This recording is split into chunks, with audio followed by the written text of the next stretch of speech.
Bonjour à toutes et à tous et bienvenue dans Dev Café et j'espère en tout cas que votre début d'été se passe bien. En tout cas, les infos autour du dev ça s'arrête pas et ça me permet en plus de vous proposer tous les jours du contenu frais.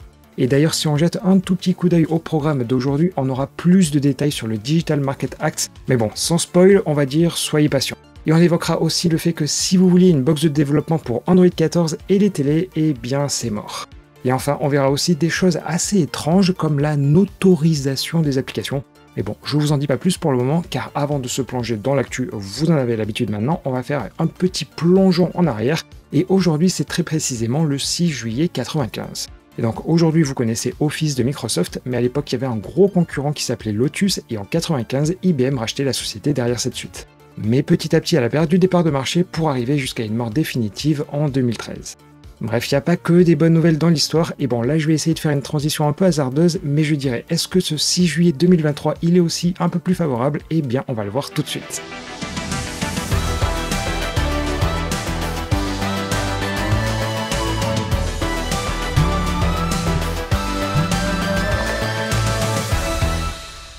Allez, on commence et on va aller du côté d'Android où depuis qu'Android Télé existe, Google propose des box de test pour faciliter le développement, car bon, les émulateurs c'est bien sympa, mais le feeling d'une télécommande c'est toujours assez difficile à reproduire, ou pareil avec le taux de rafraîchissement d'un écran. Et pour ça, plusieurs box pour les devs ont été vendues et elles s'appelaient les ADT et la dernière en date elle était faite par une entreprise chinoise, mais un peu du jour au lendemain, ils ont stoppé la commercialisation. Mais quelques semaines après, Knife2Five Google se montrait rassurant en nous disant que c'était que temporaire car une ADT 4 était bien en route. Et ça c'était fin 2022 et on n'a quasiment eu plus aucune nouvelle depuis.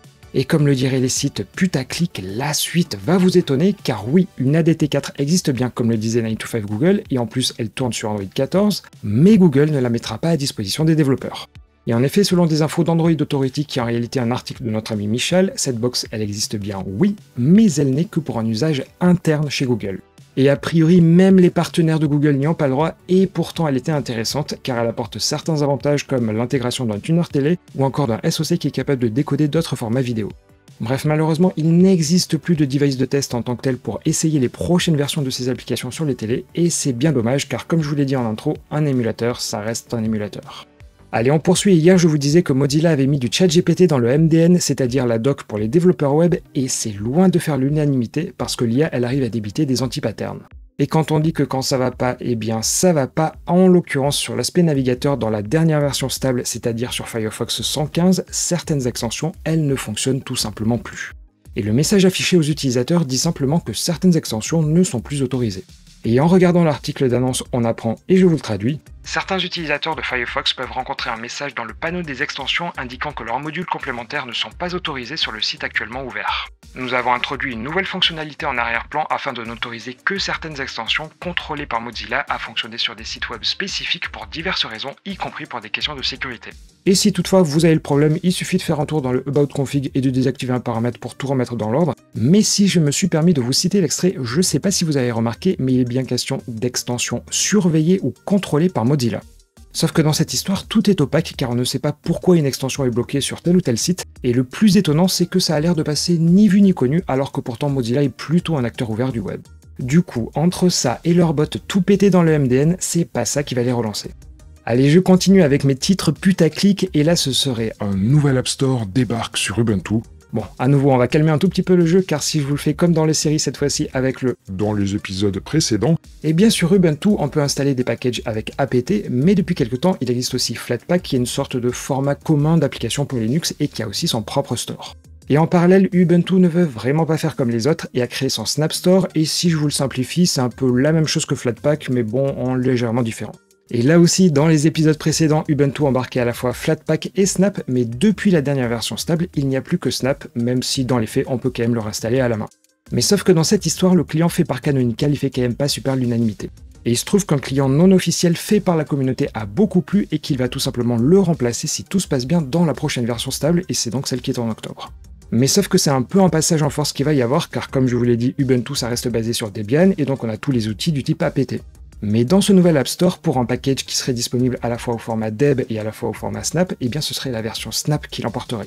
Donc en gros, si je vous réexplique un peu tout ça, dans la prochaine version d'Ubuntu, il y aura un nouveau client pour Snap qui sera beaucoup plus générique parce qu'il accueillera tous les catalogues, c'est-à-dire autant celui des Deb que celui des Snap, mais en cas de conflit, la priorité sera donnée à Snap.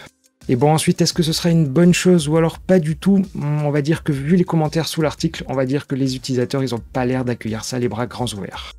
Ah, les derniers gros sujets avec l'info que l'on attendait depuis des mois et des mois, c'est tout simplement un avancement du côté du Digital Markets Act. Mais avant de vous dire ce qui est nouveau, je vais quand même vous rappeler en quoi ça consiste, car c'est pas si simple.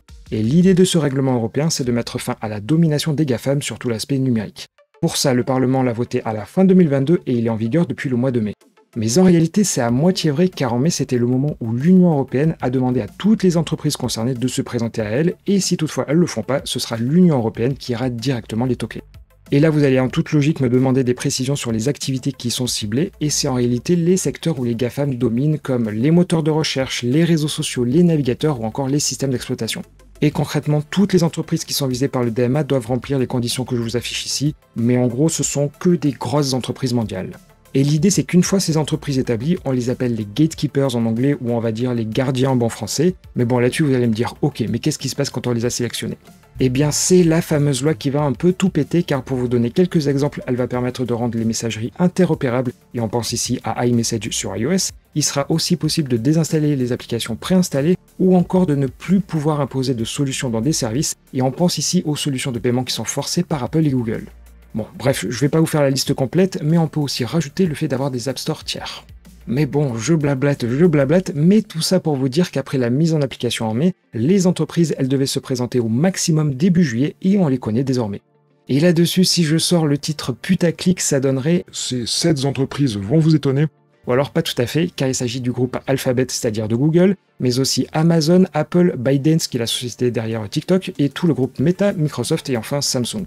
Bon, ok, super, on a maintenant la liste, et qu'est-ce qui se passe ensuite? Eh bien, pour les différents sujets que je vous ai dit, comme par exemple l'interopérabilité ou les App Store tiers, ça ne sera pas pour tout de suite.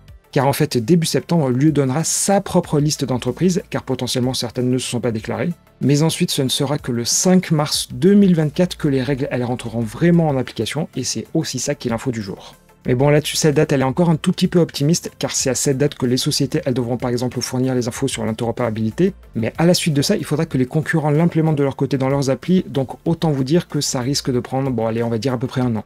Mais par contre, une chose est sûre, c'est que bon, dans à peu près un an, les choses devraient beaucoup changer, et honnêtement, on pourra se sentir satisfait d'être européen. Bon voilà, ça fait 4 gros sujets pour commencer, mais comme je vous l'ai dit en intro, ce début d'été est quand même pas mal chargé. Et bon, avant d'évoquer des sujets plus proches de notre quotidien on va dire, eh bien voici les actus en bref.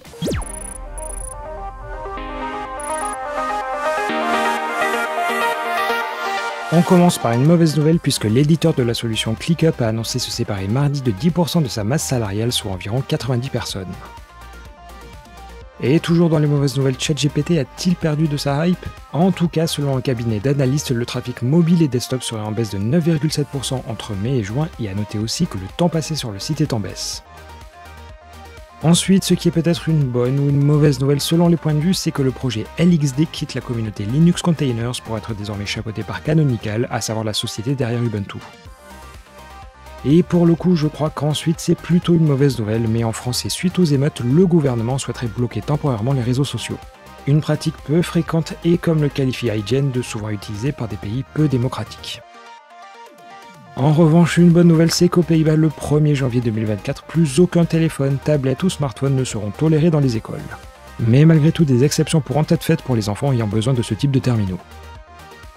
Et enfin, je ne sais pas si c'est une bonne nouvelle là aussi, mais le fameux match entre Zuckerberg et Musk se concrétise avec notamment Elon Musk qui prend des cours auprès de professionnels.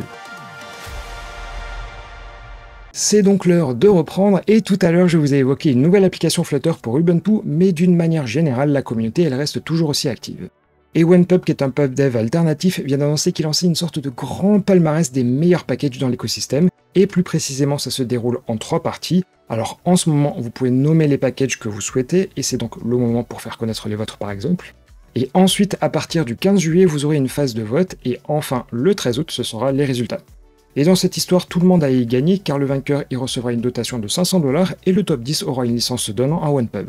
Et pour vous qui votez, l'idée c'est que dans OnePub, vous pouvez maintenant donner des avis sur les packages, chose qui n'existe pas sur pub.dev, et si vous contribuez, vous pouvez gagner jusqu'à 100 $. Alors vu que c'est pas ultra compliqué pour y participer, eh bien je peux que vous y inciter. Et d'ailleurs, je vous en reparlerai à la mi-juillet avec l'ouverture des votes, et à ce moment-là, il faudra surtout pas hésiter à faire du lobbying, car on va dire que pour une fois, le lobbying, c'est bien.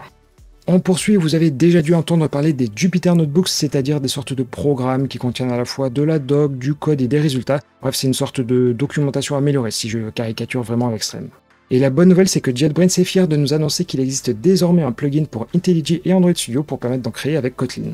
Et on nous explique que côté texte, on y retrouve du Markdown, du latex, de l'HTML, et vous avez même un exemple pour faire une petite idée de ce que ça peut donner. D'ailleurs, pour faire gagner du temps, je vous ai mis le lien dans le petit i. Bref, je vous laisse aller lire tout ça, et en plus, ils évoquent la mascotte de Kotlin qui s'appelle Cody dans leur exemple, alors je ne peux qu'approuver.